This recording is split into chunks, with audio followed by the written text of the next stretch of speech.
The modern Olympic Games were not founded by a French aristocrat. That sanitized global unity brand hides a much stranger origin story. The real revival was bought and paid for by a Greek mercenary. His name was Evangelos Zappas. He made a massive fortune during the Ottoman era. He used that extreme financial force to resurrect a dead tradition. He funded the first modern games in 1859. This happened decades before the International Olympic Committee even existed. The polished Western European public relations machine ignores him completely. They prefer a cleaner narrative of international brotherhood. But the actual history of the Olympics is distinctly Greek. It is driven by political survival and raw money. The ancient founders were just as humble as Zappas. The very first recorded Olympic victor was not a noble warrior. He was a local baker named Charybdis. In 776 BC, Charybdis ran a 192-meter sprint. He crossed the finish line on a dirt track. This single act sparked a 3-millennium obsession with athletic supremacy. The contrast between these two eras is absolutely staggering. We have a billionaire Ottoman-era mercenary reviving the games. We have an ancient bread maker starting them. Both men defied the rigid expectations of their respective times. The official historical records confirm this gritty reality. Eusebius documented the ancient victor list with absolute precision. The Zappas Olympic records show the exact receipts of the modern revival. The true story lacks the polished veneer of corporate sponsorships. It is built entirely on Greek defiance. Charybdis won an event called the Stadion. It was a 192-meter sprint across a dusty field. This was the sole event of the first recorded Olympics. There were no other competitions that year. The prize was not a heavy gold medal. Charybdis received a simple olive branch for his victory. This humble reward carried unimaginable cultural weight. Men competed to prove human physical perfection directly to Zeus. The event functioned as a high-stakes religious offering. Athletic failure meant literal divine disappointment. The sacred valley of Olympia was an intimidating stage. It sat in the shadow of massive ancient temples. The competitors stripped away their clothes and their social status. A working-class baker stood shoulder to shoulder with wealthy aristocrats. The dirt track leveled the entire social hierarchy of ancient Greece. Charybdis sprinting past his rivals was a profound religious statement. He pushed his physical limits to honor the king of the gods. Pausanias documented this specific race in his description of Greece. He noted the exact length of the Stadion track. The distance was supposedly measured by Hercules himself. Charybdis inadvertently triggered a permanent shift in human culture. His victory established the baseline for all future athletic supremacy. The obsession with breaking physical limits started with his footsteps. The ancient Greeks realized that human bodies could channel divine power. They just needed the right arena to prove it. The Stadion race provided that exact proving ground. It transformed a simple foot race into a sacred ritual. Ancient Greece was a fractured and hyper-violent landscape. It was dominated by constantly warring city-states. Traveling to the sacred valley of Olympia required crossing hostile territory. An athlete on the road was an easy target for rival armies. King Iphitos of Elis recognized this logistical nightmare in the 9th century BC. He helped establish a radical concept called the ekechiria. This was a strict and non-negotiable sacred truce. Heralds called spondophoroi traveled across the entire Mediterranean. They carried a terrifying divine mandate to every city-state. All wars and state executions had to pause immediately. This pause lasted for the entire duration of the games. The truce stood as the only legal barrier protecting travelers. It prevented athletes from being slaughtered on the open road. The consequences for breaking the truce were severe. Offending cities faced massive fines and total exclusion from the sacrifices. The Discus of Iphitos recorded the exact terms of this agreement. The heralds wore crowns of olive branches to signal their immunity. They walked directly into active war zones to deliver the mandate.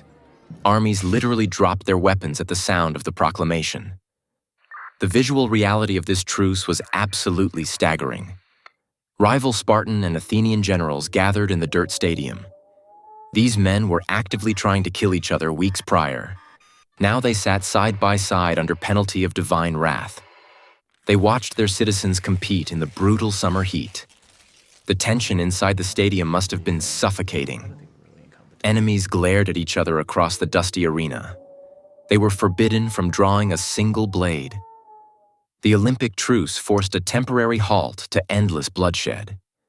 It proved that religious fear could override military ambition. The Games became the only safe haven in a brutal world. It was a masterpiece of ancient political engineering. The Games eventually escalated into lethal blood sports. The most brutal of these was the Pankration. This was a combat event with a near-total lack of rules. Eye gouging and biting were the only forbidden moves. Everything else was completely legal.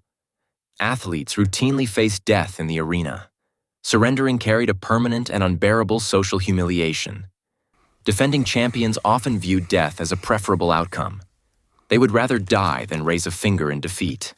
In 564 BC, a fighter named Arhikion of Phegalia proved this completely. He was caught in a fatal chokehold during the final match. His opponent was crushing his windpipe with massive force. Arhikion was suffocating in the center of the stadium. He refused to signal for a submission. Instead, he blindly grabbed his opponent's foot. He violently dislocated the man's ankle with his last ounce of strength. The excruciating pain forced the opponent to submit instantly.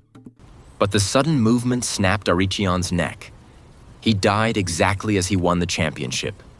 Philostratus and Pausanias both recorded the surreal aftermath of this match. The Olympic judges solemnly approached the lifeless corpse of Arhikion. They placed the victor's olive wreath on his dead head. The massive crowd roared in absolute approval. This was the ultimate expression of the ancient Olympic ideal. Winning was literally more important than breathing. The Greeks did not view this as a tragic accident. They viewed Arhikion as the pinnacle of human achievement. His corpse was treated with the highest possible military honors. He achieved immortality by refusing to accept defeat. The Pankration was designed to test exactly this threshold. It separated the mere mortals from the divine champions. The sand of the arena was soaked in the blood of the desperate. This brutal dedication to Zeus could not survive the Roman Empire. Christianity eventually seized total control of the Roman government. This regime change instantly altered the fate of the ancient world. Emperor Theodosius I viewed the Games as a direct threat. In 393 AD, he issued a sweeping and devastating decree. The Codex Theodosianus explicitly banned all pagan festivals. This mandate directly targeted the Olympic Games. The dedication to Zeus was no longer a sacred tradition. It was now classified as a treasonous and heretical crime. Participating in the Games became an absolute death sentence. Theodosius's successor later ordered the total destruction of the remaining temples. Roman soldiers marched into the sacred valley of Olympia. They systematically tore down the massive ancient statues. They smashed the altars and burned the wooden structures. Bronze monuments were melted down to forge imperial weapons. The grand stadium was completely abandoned to the elements. The nearby river flooded the valley multiple times. Earthquakes shattered the remaining stone columns. Thick river mud buried the ruins under layers of earth. The site vanished entirely for 1,500 years. The ancient ghosts of Olympia were silenced by imperial decree. The greatest athletic tradition in human history was erased. The world simply forgot that the Olympics ever existed. The physical location became a mythical rumor. The Christian Empire successfully scrubbed the pagan glory from the map. The sheer scale of the erasure was breathtaking. Centuries of athletic records were left to rot in the mud. The olive trees that provided the victor crowns grew wild and died. The stadium where Spartans and Athenians once sat together became a swamp. The silence of the buried valley was absolute. A tradition that survived endless Greek wars was killed by a single Roman signature. The Olympics remained completely dead until 1856. That year, an ultra-wealthy Greek merchant decided to change history. Evangelos Zappos wrote a bold letter to King Otto of Greece. He offered his entire personal fortune to resurrect the Olympic Games. The Greek government actively resisted this incredibly generous idea. Officials viewed sports as a primitive step backward. The world was in the middle of the Industrial Revolution. Politicians wanted factories and modern infrastructure. They did not want men running around in the dirt. But Zappos refused to accept their dismissive rejection. He used his massive personal wealth to force the issue. He essentially cornered the government into accepting the revival. The historical correspondence between Zappos and King Otto confirms this struggle. Zappos funded the 1859 Athens Games completely out of his own pocket. The event took place in a dusty urban city square. It was not a glamorous affair for elite gentlemen. Local butchers and laborers ran races for cash prizes. They competed in their everyday work clothes. It was a chaotic and gritty display of sheer physical effort. The crowds in 1859 were absolutely massive and completely unruly. Police struggled to keep spectators off the makeshift track. Stray dogs wandered into the path of the sprinting laborers. It was a far cry from the organized spectacles we see today. But the raw energy of the original games was undeniably present. This rough event sparked the entire modern Olympic movement. It happened decades before Pierre de Coubertin ever got involved. Zappos resurrected the soul of the Olympics through sheer financial brute force. He willed the ancient tradition back into existence. Zappos proved that the Olympic spirit was not dead.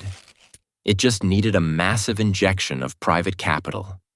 The dusty square in Athens echoed the ancient dirt of Olympia. The newly formed International Olympic Committee eventually took over the project.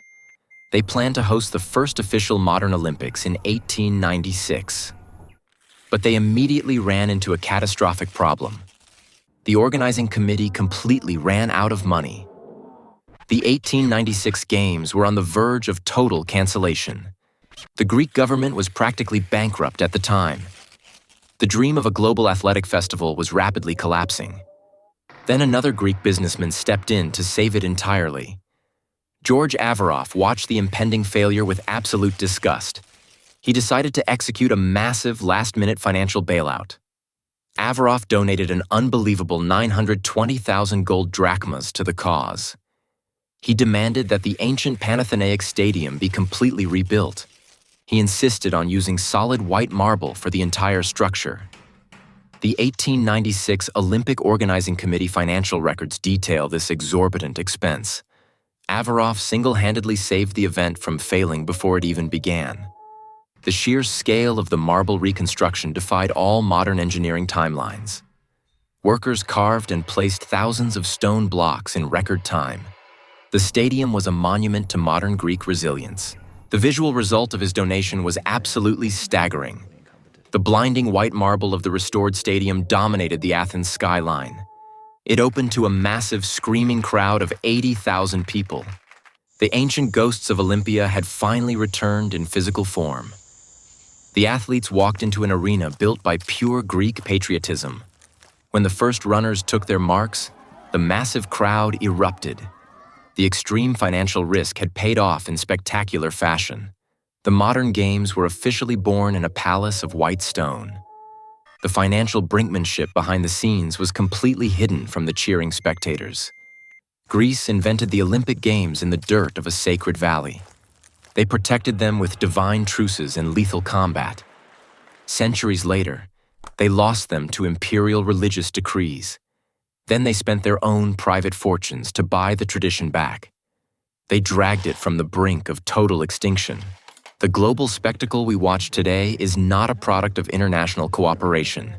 It is the result of relentless Greek financial force. Like and subscribe if you enjoyed the video.